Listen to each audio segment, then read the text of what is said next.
Quand je vous dis le mot vendeur, à qui est-ce que vous pensez en premier? C'est probablement le Loup de Wall Street. Vous savez, ce film sorti en 2013 avec Leonardo DiCaprio qui joue Jordan Belfort, un courtier de Wall Street qui vend des milliers d'actions pour plusieurs millions de dollars à peu près n'importe qui et qui fait à peu près tout ce qu'il veut de son argent. Avec plus de 400 millions de dollars au box-office et plusieurs Oscars remportés, le film il a eu un impact culturel gigantesque et surtout sur une profession qui occupe une place majeure dans le film, la vente. Je pense qu'on peut sans abuser parler d'un avant et d'un après le Loup de Wall Street sur la perception de la vente et des vendeurs dans la culture populaire. Ce que personne ne peut remettre en question en ayant vu le film, c'est que Jordan Belfort, incarné par DiCaprio, c'est un très bon vendeur. Je dirais même un excellent vendeur. Le mec il a quand même vendu rien qu'à lui tout seul pour plus de 100 millions de dollars au téléphone, formé des centaines de personnes à la vente, écrit des best-sellers sur le sujet. Malgré le fait qu'on puisse admirer son aptitude à vendre, faut quand même se rappeler que ces centaines de millions générés, ils ont été escroqués à des gens comme toi et moi en leur promettant des gains complètement irréalistes et en les manipulant. Et c'est finalement cette image négative qu'on garde quand on pense au mot vendeur. Quelqu'un de fou, manipulateur, qui pense qu'à remplir ses poches. Mais est-ce que cette réputation elle est vraie? Est-ce que pour performer en vente comme le Loup de Wall Street, il faut obligatoirement être un manipulateur malveillant qui pense qu'à son portefeuille? Ou est-ce que c'est possible d'être un excellent vendeur tout en gardant une éthique? Aujourd'hui on va répondre à cette question et avant de pouvoir juger, on va déjà comprendre les techniques utilisées par le Loup de Wall Street.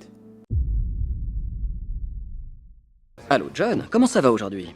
Vous nous aviez envoyé une carte postale il y a quelques semaines où vous nous demandiez des renseignements sur des valeurs à 3 sous qui auraient un énorme potentiel, avec un taux de risque très faible. Vous voyez de quoi je parle? Oui, c'est possible, oui. Ok, super. La raison de mon appel d'aujourd'hui, John, c'est qu'une opportunité vient justement d'atterrir sur mon bureau.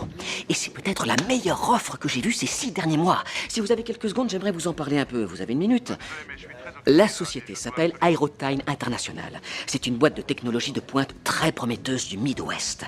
L'une des premières choses qui nous frappe quand on voit ce passage, c'est la façon dont Jordan Belfort garde le contrôle de sa vente. Même si c'est lui qui appelle des personnes qui ne le connaissent absolument pas, ce qui fait logiquement que c'est lui qui devrait se faire mitrailler de questions, c'est absolument pas le cas. Il est complètement sur son terrain de jeu, c'est lui qui pose des questions, lui qui guide et qui lit l'appel. En soi, il donne l'illusion du choix à son prospect en lui posant des questions, mais la façon dont il l'embarque dans l'appel, notamment en jouant sur ses désirs, c'est un truc sur lequel je reviendrai après, ça fait qu'il est impossible de ne pas l'écouter et de ne pas le suivre. Surtout, il transpire la confiance et c'est là l'un des principes les plus importants pour n'importe quel vendeur. Pour qu'un prospect puisse être en capacité de dépenser de l'argent et encore plus quand c'est de grosses sommes, il doit être en confiance absolue. Il doit avoir le vendeur comme un guide, quelqu'un qui mène et l'aide à passer au travers de cette étape compliquée qui est l'achat. En gros, pour le prospect, acheter à un vendeur pas confiant, ce serait comme choisir un guide stressé et incertain de ce qu'il fait pour traverser une jungle hostile, c'est littéralement impossible. Peu importe à quel point le produit est bon, si le vendeur en face ne semble pas confiant ni de lui ni de son produit, le prospect ne sera lui-même pas en confiance et il passera jamais à l'action. Ça, c'est simplement à cause de ce qu'on appelle l'effet miroir, qui est d'ailleurs pas uniquement valable en vente. La façon dont un prospect il va agir, c'est en grande partie le reflet de la façon dont le vendeur il va agir. En gros, vendeur pas confiant égale prospect pas confiant, vendeur pas à l'aise à l'idée de parler de finance, prospect pas à l'aise à l'idée de parler de finance. Ou même rien à voir avec la vente, si t'es à côté d'une personne qui est énervée,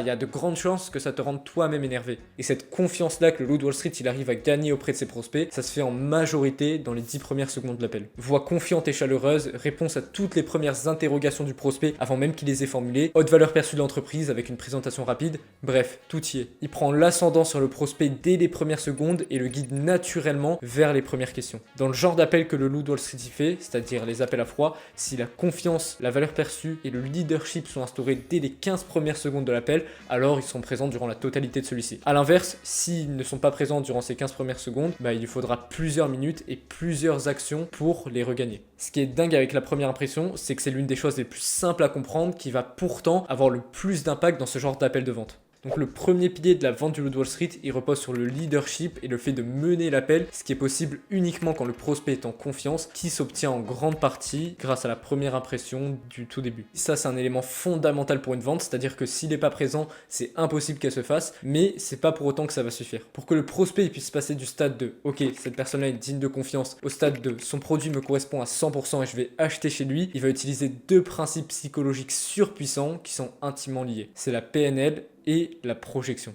En regardant le film, tu t'es sans doute dit « Bon, ok, c'est triste que ces clients ils se soient fait arnaquer, mais il faut pas trop savoir ce qu'on fait de son argent pour le donner à un vendeur véreux. Moi, jamais ça m'arrivera. » Sauf que si. En fait, c'est la façon dont le loup de Wall Street vend est si puissante, c'est parce qu'il arrive à cerner précisément les points de douleur et les désirs des personnes qui en appellent pour appuyer dessus un maximum. Regarde, toute initiative que tu prends, c'est pour fuir une situation douloureuse et ressentir une émotion positive. Si tu déménages dans une autre ville, c'est parce que tu déprimes et que tu as besoin de voir autre chose. Si tu achètes une voiture, c'est parce que tu n'as plus envie de t'emmerder dans les transports en commun et que tu vas aller plus vite. Tu fuis une situation actuelle qui est douloureuse pour aller vers une situation désirée qui te fera te sentir mieux, et plus cette douleur est profonde, plus tu es prêt à recourir à de grands moyens pour pouvoir la résoudre. Financiers, l'énergie, etc. Jordan Belfort, ça il a bien compris, et ce qui fait que des clients finissent par le payer plusieurs dizaines de milliers de dollars, ça s'explique en répondant à 2 questions. Quel est le plus grand désir commun à la plupart des gens? C'est de gagner de l'argent. Sauf que gagner de l'argent, c'est difficile, il faut monter une boîte, il faut travailler énormément, etc. Donc comment assouvir le plus grand désir commun de la plupart des gens en minimisant la difficulté perçue?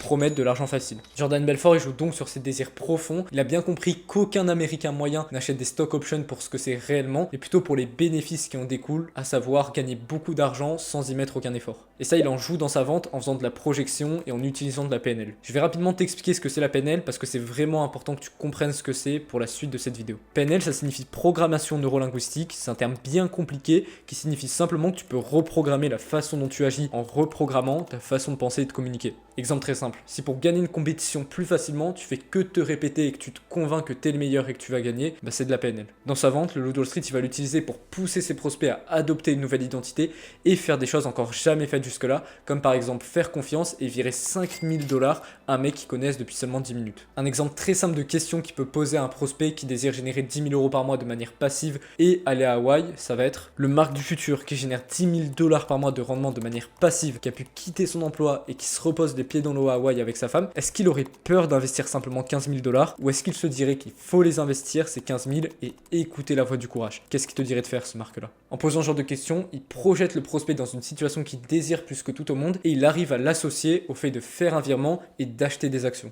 Avec ce principe-là, il arrive donc à convaincre le prospect d'acheter chez lui et que c'est exactement ce qu'il doit faire pour avoir sa vie de rêve. Alors du coup, la vente elle est conclue? Et la réponse c'est parfois, mais rarement. Puisqu'il manque un élément qui va pimenter le tout, qui va accentuer la volonté du prospect de régler son problème le plus rapidement possible. Et c'est ce qui fait que le loup de Wall Street, il arrive à conclure des ventes à plus de 10 000 $ en moins d'un quart d'heure. Et cet élément-là, c'est l'urgence. Mets-toi vraiment à la place d'un prospect. Il se fait appeler sans être prévenu, il passe 10 minutes au téléphone avec quelqu'un et à la fin il doit débourser 5000 $. Certes, ces 10 minutes l'ont énormément chauffé, il a confiance en la personne de Jordan Belfort, dans les actions aussi qu'il lui a présentées, donc il sait qu'il va acheter un jour le prospect, mais il sait pas s'il doit faire ça maintenant tout de suite. Il peut se dire je le ferai la semaine prochaine, je le ferai le mois prochain, mais c'est là qu'intervient l'urgence. Jordan il va faire ressentir l'importance de passer à l'action maintenant au prospect en lui expliquant que l'action elle va exploser d'ici quelques jours et en insistant une fois de plus sur les points de douleur du prospect, en lui rappelant à quel point il déteste sa situation et à quel point sa vie serait mieux avec une source de revenus passive qui ferait en sorte qu'il n'ait plus jamais à se poser des questions sur l'argent. En faisant ça, il pousse son prospect dans ses derniers retranchements en le mettant sous pression. Il joue sur la perte que va avoir le prospect s'il passe pas à l'action, le fait de manquer une occasion qui se représentera jamais, plutôt que sur le gain qu'il va avoir en achetant. C'est de l'aversion à la perte et de manière plus générale de la FOMO, de la fear of missing out, en gros la peur de manquer quelque chose. Toi, comme moi, comme n'importe qui, on déteste plus perdre que ce qu'on aime gagner. Et cette peur de perdre par rapport à la volonté de gagner, c'est pas juste une petite différence, c'est une énorme disproportion. Dans les années 60, les chercheurs Kahneman et Tversky ont justement cherché à démontrer ça avec des expériences, par exemple en proposant à des gens de jouer à pile ou face selon les règles suivantes. Tomber sur la bonne face égale gagner 100 $ et tomber sur la mauvaise face égale perdre 100 $. Ils ont observé que presque 100% des gens refusaient de se prêter au jeu. Pour que la majorité des gens acceptent, il fallait que les proportions soient plutôt de 200 $ par gain et 100 $ par perte. C'est à peu près le même principe qu'utilisent certaines marques quand vous allez sur leur site, que vous voyez un prix en barré qui est plus gros que le montant que vous devez réellement payer, avec un compteur de temps au-dessus qui vous indique t'as plus que 2 jours pour acheter, sinon c'est double.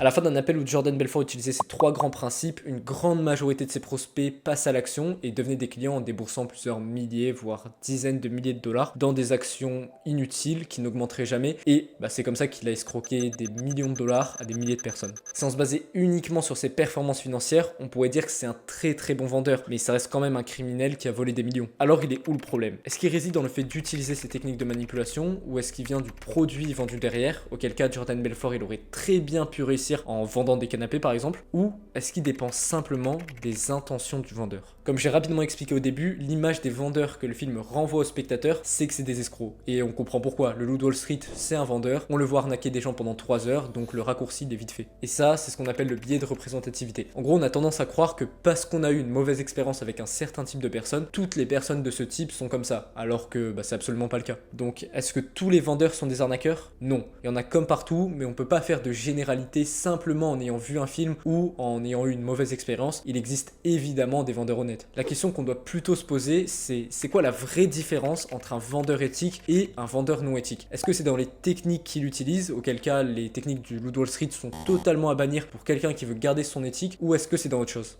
Pour moi, un vendeur éthique, c'est un vendeur dont l'intention est d'apporter une réelle solution au problème d'un prospect à l'aide d'un produit. C'est un vendeur qui priorise d'entrée le fait de vendre le bon produit à la bonne personne et pas vendre n'importe quoi à n'importe qui. Et si tu penses qu'avoir un bon produit, ça n'a rien à voir avec la vente, alors tu te trompes totalement. Un bon pôle vente associé à un mauvais produit, ça créera de toute façon des clients non satisfaits. Et un bon produit associé à un mauvais pôle vente, l'entreprise ne peut pas être rentable. Donc les deux doivent être présents et un vendeur éthique s'assurera toujours que ce qu'il vend est de qualité et que ça améliorera d'une façon ou d'une autre la vie du client. Et cette éthique, elle est absolument pas incompatible avec l'une, voire la plus grande source de motivation pour n'importe quel vendeur, qui est l'argent.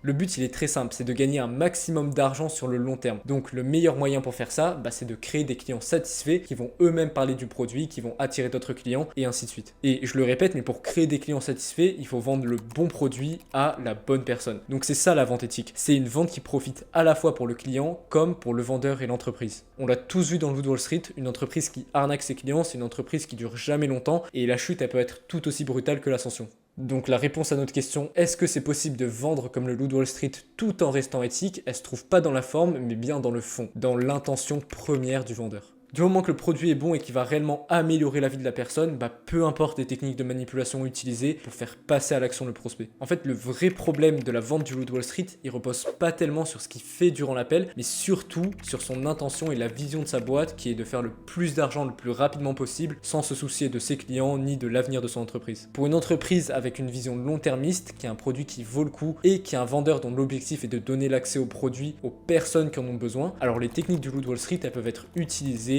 tout en restant un vendeur éthique. Elle facilite justement le passage à l'action du prospect sur un produit qui va lui être bénéfique. En fait, en apprenant les méthodes de manipulation, le vendeur, il possède des outils qui peuvent être utilisés pour faire le bien comme pour faire le mal. Si son objectif c'est de faire prospérer sur le long terme l'entreprise dans laquelle il est et gagner un maximum d'argent sur le long terme, alors il ferait mieux de les utiliser avec une bonne intention. Mais si son objectif c'est de détruire rapidement l'entreprise dans laquelle il est et gagner de l'argent sur le court terme avant d'avoir de gros problèmes, alors libre à lui de les utiliser avec mauvaise intention. Parce que, comme le dit la phrase, un grand pouvoir implique de grandes responsabilités.